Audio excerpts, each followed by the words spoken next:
of class 12. In this video lecture, we see the mechanism process of substitution reaction. Substitution reaction SN2.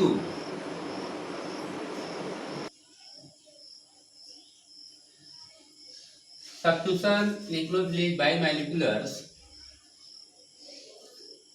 Substitution reaction SN2 biomolecular में हम लोग ये देखेंगे कि किस तरह से एल्किल हैलाइड्स सब्स्टिट्यूट्स होकर न्यू कंपाउंड बनाता है और इसकी रिएक्टिविटी कैसी होती है और किस तरह से वर्क करता है और इसका रिएक्टिविटी कैसा होता है। ऐसे अगर हम बात करें कि मेथिल हैलाइड्स का, एथिल हैलाइड का, primary halide, secondary halide and tertiary halides, तो ये सभी हैलाइड जो है वो किस तरह से SN2 रिएक्शन देते हैं, किस तरह से सब्स्टिट्यूशन रिएक्शन देते हैं और उनकी रिएक्टिविटी प्रोसेस क्या होती है। तो इसमें हम लोग यह जो है देखेंगे SN2 रिएक्शन यह बाईमोलिकुलर होता है और single step only one step होता है।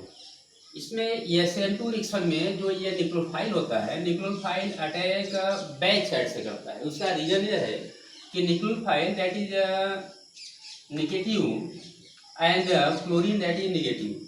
अगर ये न्यूक्लियोफाइल फ्रंट साइड से अटैक करे तो ऐसे कंडीशन में क्लोरीन इस OH को जो है डिस्प्लेस कर देगा। सो ऐसे कंडीशन में OH बैक साइड से अटैक करता है और बैक साइड से अटैक करके यह अनस्टेबल कंपाउंड बनाता है। क्योंकि यहाँ हम देखें कार्बन की वैलेंसी 1 2 3 4 5, कार्बन वैलेंसी 5 हो रही है जो कि एक अनस्टेबल कंपाउंड से। यह अनस्टेबल कंपाउंड सब्स्टिट्यूट्स होकर यह स्टेबल कंपाउंड एल्कोहल का फॉर्मेशन करता है। सो in SN2 reaction, we see point first, it detects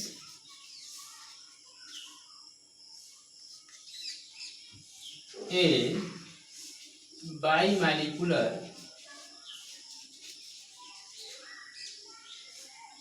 displacement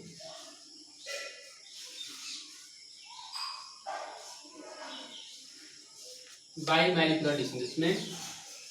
second single step, third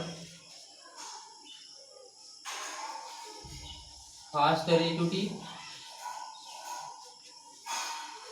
fast reactive and next condition the carbon atom is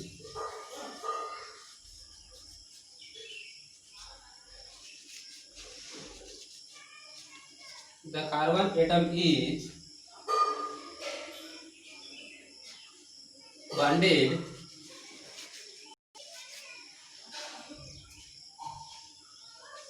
to incoming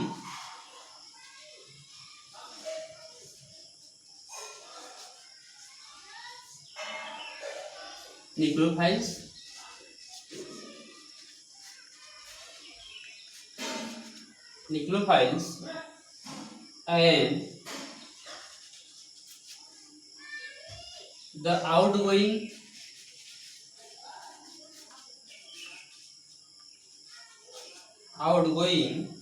leaving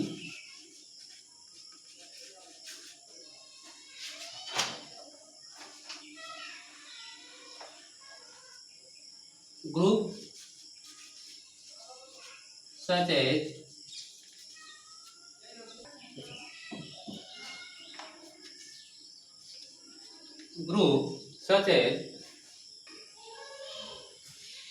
such structure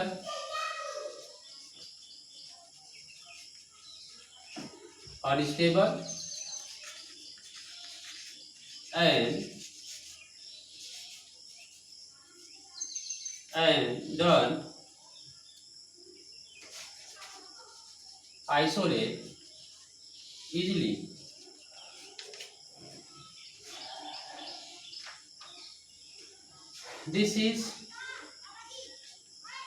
because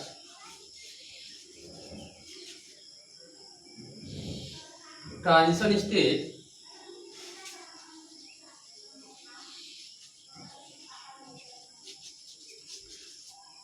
state is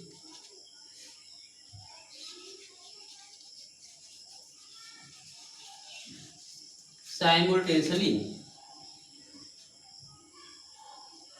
bonded to leave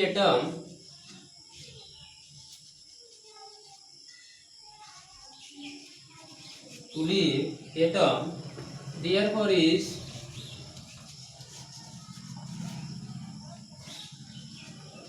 unstable.